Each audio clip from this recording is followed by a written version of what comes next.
j'attire mon attention et notre attention à tous sur les bienfaits d'Allah Azza wa Jalla sur nous. C'est incroyable comment nous sommes pratiquement entourés des bienfaits d'Allah Azza wa Jalla. Au point, comme Allah Ta'ala le dit dans le Coran al-Karim, il est presque impossible de les dénombrer. Parfois, on ignore la valeur de ce que nous avons. Par habitude, nous sommes habitués à boire, à manger, à nous jouir des choses les plus basiques.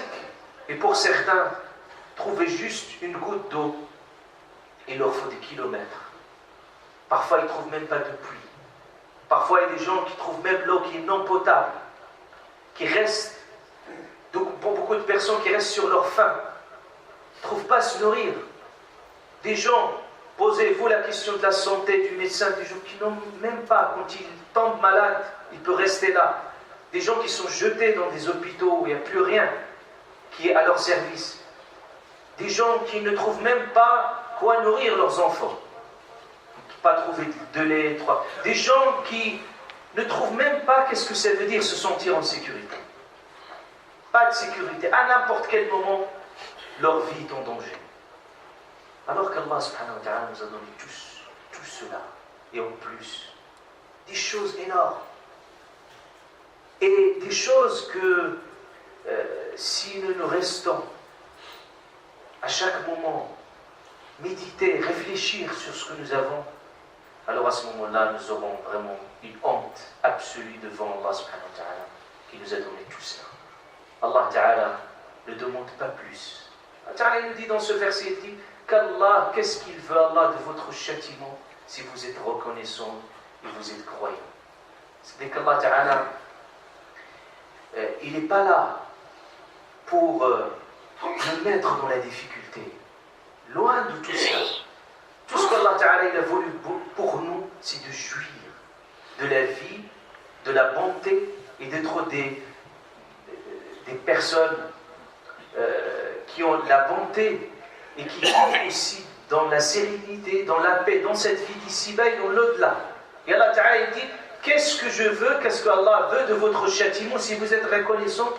Le moindre geste qu'il faut pour lui subhanahu wa ta'ala. Regardez le prophète alayhi salatu wassalam. Dans ses gestes, dans ses habitudes, dans tout ce qu'il fait alayhi salatu wassalam, il reflète l'état spirituel et l'état absolu de ce que c'est qu'on remercie Dieu. Surtout, subhanallah, surtout, vous trouvez toujours le prophète alayhi salatu wassalam dans ses mots, dans ses gestes, toujours la reconnaissance de la gratitude envers Allah. Même parfois, il passait des nuits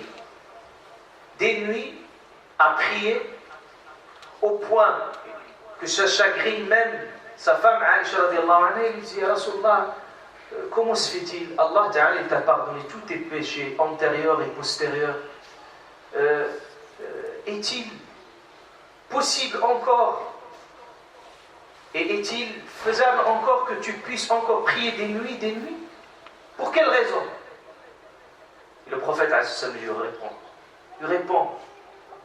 La réponse, il lui dit, Afala akunu abdan shakura. Si Dieu m'a pardonné tout cela, faut-il pas le remercier? Le remercier en priant, en étant debout toute cette nuit juste pour lui dire merci. Allah subhanahu wa ta'ala. La salat, la prière, le zakat, tout ce que nous faisons ne sont que des gestes de reconnaissance, de remerciement Allah subhanahu wa ta'ala. Remercie ce qu'il nous a donné. Et quand il se réveille le matin, alayhi salatu wassalam, premier mot qu'il dit, Alhamdulillah. D'ailleurs, le premier mot qu'il a prononcé Adam, alayhi salam, c'est Alhamdulillah. Quand la vie a circulé, quand l'âme, il a habité son corps, c'est atténué, il a dit Alhamdulillah, pour remercier Allah subhanahu wa ta'ala sur le sens de la vie. Le prophète, quand il se réveille le matin, il dit Alhamdulillah, je te remercie Allah, que tu m'as rendu mon âme. Tu as rendu mon âme. Ça veut dire, dans la tête d'un croyant, c'est que la vie, ce n'est pas un acquis. Vous n'avez pas un contrat avec Allah subhanahu wa ta'ala pour qu'il vous donne la vie comme ça, indéterminée. C'est qu'il vous donne la vie, mais on ressent que cette vie-là, ça se prolonge de jour en jour.